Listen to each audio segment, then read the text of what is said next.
Sziasztok! A mai videóban még úgy voltam vele, hogy minden információt még nem tudtam teljes mértékben átadni, vagy nem tudtam még teljes mértékben felépíteni a csatorna új arculatát, vagy az ehhez mérvadó csatorna sokféliségét, és még néhány információt még egészben nem tudtam leadni. Szóval a mai videóban ezeket megteszem, és így már lényegében felépítünk egy saját univerzumot a csatorna történelmében.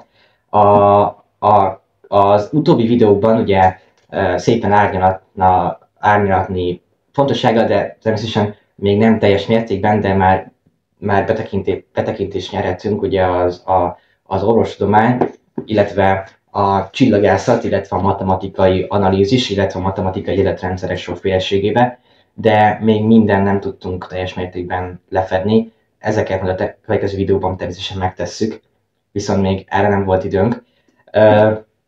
Szóval úgy voltam vele, hogy még milyen információt nem tudtam átadni.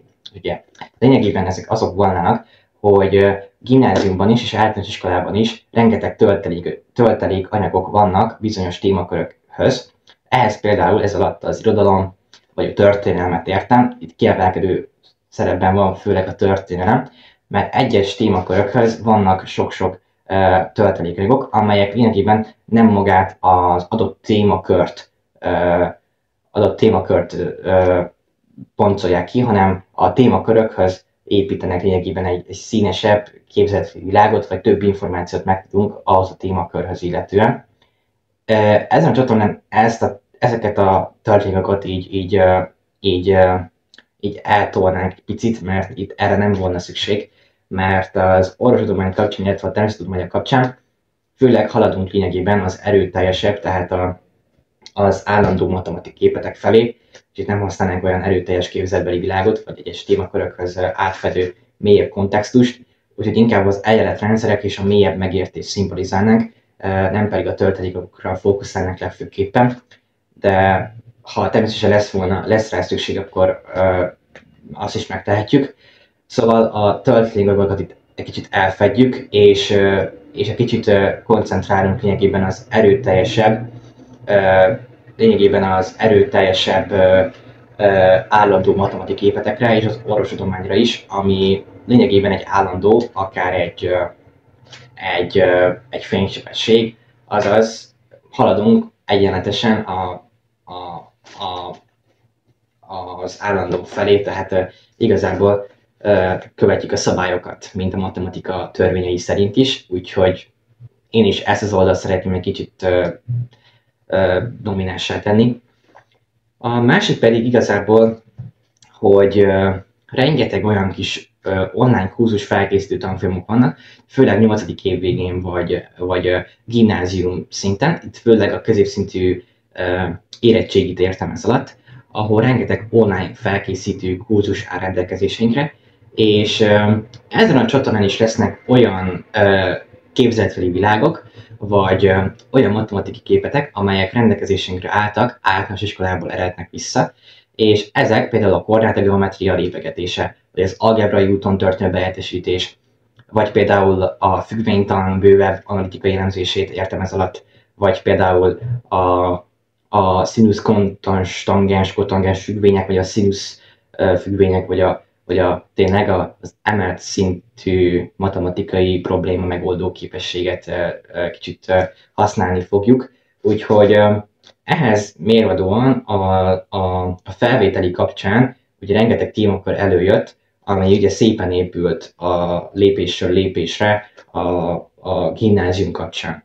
És ugye a felvételi kapcsán nagyon szépen tudom ajánlani a matek felvételi feladatokat átelő kisebb témakört, aki igazából kicsit úgy megrekedt az algebrai helyettesítésnél, főleg a függvényekre megy rá a könyv, de nagyon szépen ábrázolt, szinte az egész 2015-től 2022-ig felölelő matek érettségi feladatokat, illetve a 8. általános matek felkészítő feladatokat öleli fel.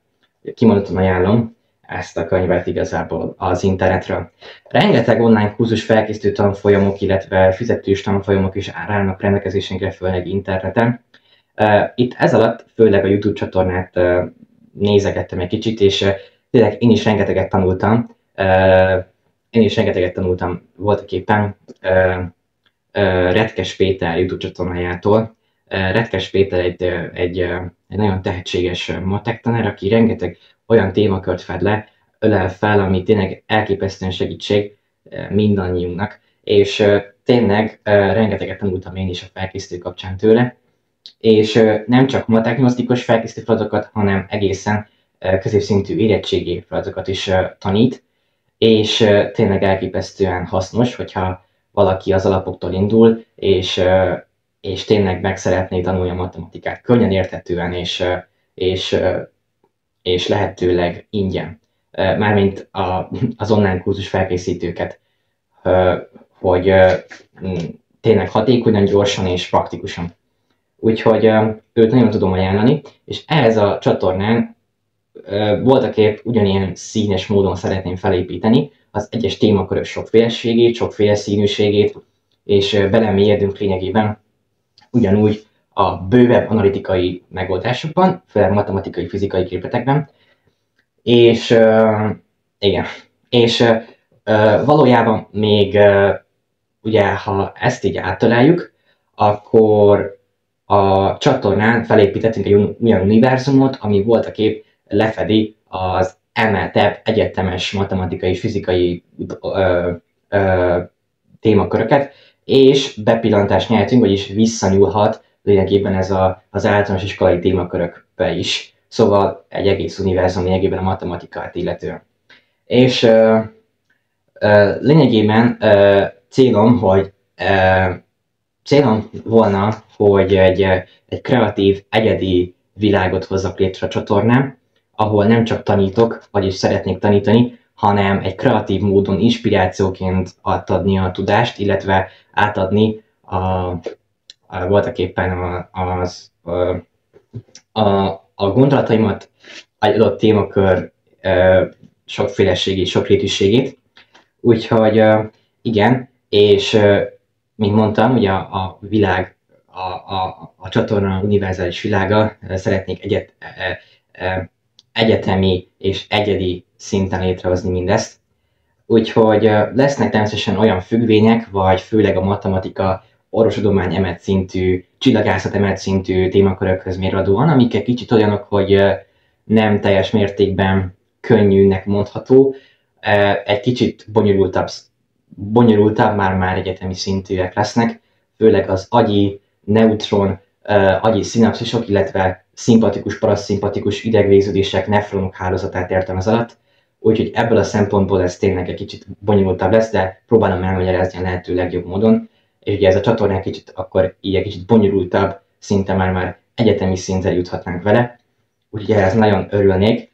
És amit még kigondoltam a csatorna arculatához mérvadóan, hogy a csatornát két részre szeretném osztani. Az egyik csatorna, ez a csatornát illetően az egyik ága a csatornának, a természettudományokat átelő orvostudomány, csillagászat és az ehhez kapcsolódó természettudományi, analitikai bővebb információ sokrétűségét tükrözni.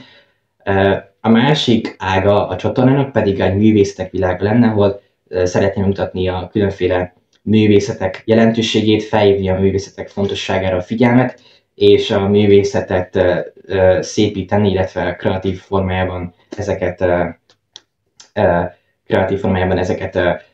elmagyarázni. Természetesen egy egész gimnázis anyagot nem tudok áttalálni, ami körülbelül 4 évre épül, rengeteg történékanyagokkal, rengeteg hosszú útvesztővel, rengeteg tényleg olyan hosszú út, tehát rengeteg témakörök, egy bizonyos könyvek, mert lényegében nem minden könyv adja le ugyanazt az anyagot, szóval nem minden könyvet tudok úgy árnyalni, ez teljes mértékben az oktatás rendszeréhez függjön.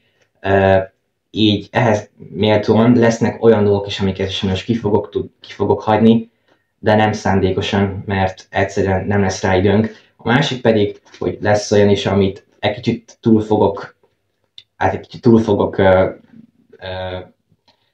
kicsit jobban belemélyedünk, mint a gimnazista tananyagok. Itt főleg az orvostudományt értem, tehát lesznek olyan anyagok. De lényegében az egész témakör ha egy kicsit árnyalatívan megnézzük, akkor lényegében az egész csatorna egy emelt szintű kémia, biológia, matematika és fizikai tananyagot ölelne fel. Lényegében ez lenne a célom.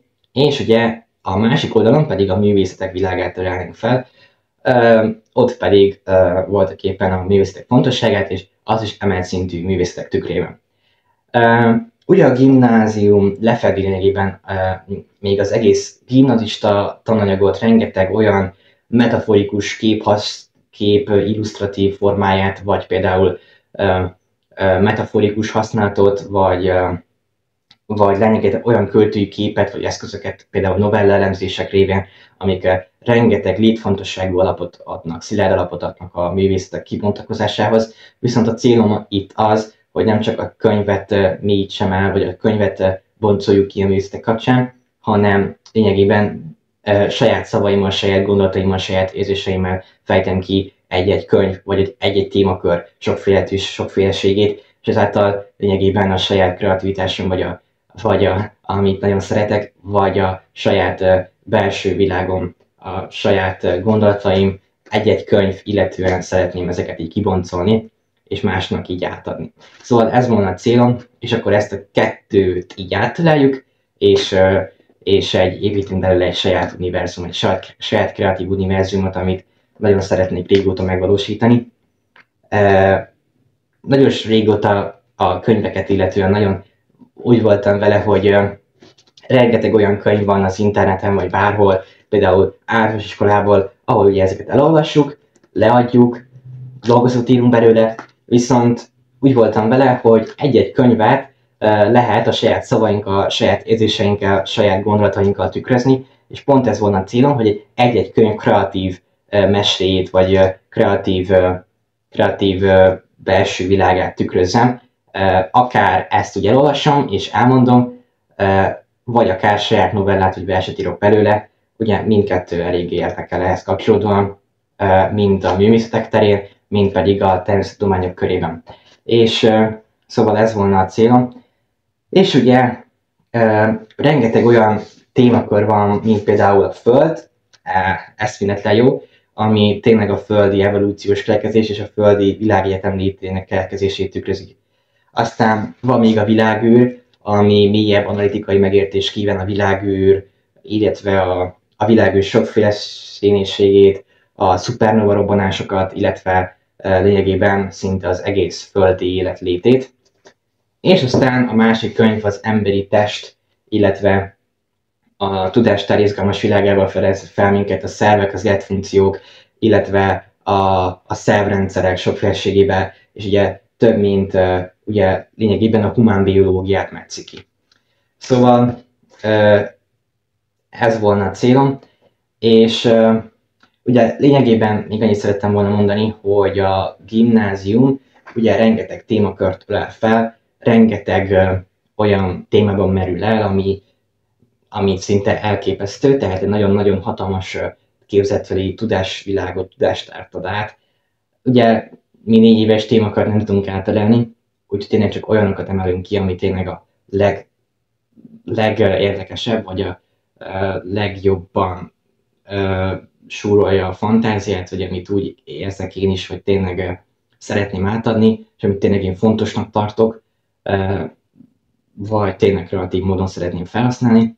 És akkor igazából a művészetet kapcsán pedig az alatt azt értem, hogy a gimnázium kapcsán, vagy szókincset merítünk az írás, a magyar nyelv versenyek kapcsán, vagy például a magyar nyelvek sokszínűségében nem metaforikus képekkel, vagy tényleg irodalmi, magyar nyelvi művészetekkel bemutassam, és így egy még nagyobb kézzel hogy a világot alkossak.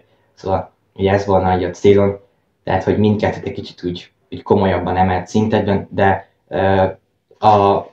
persze a gimnázium tananyagot így nem tudjuk átörelni, de igazából nem is ez volna a célom.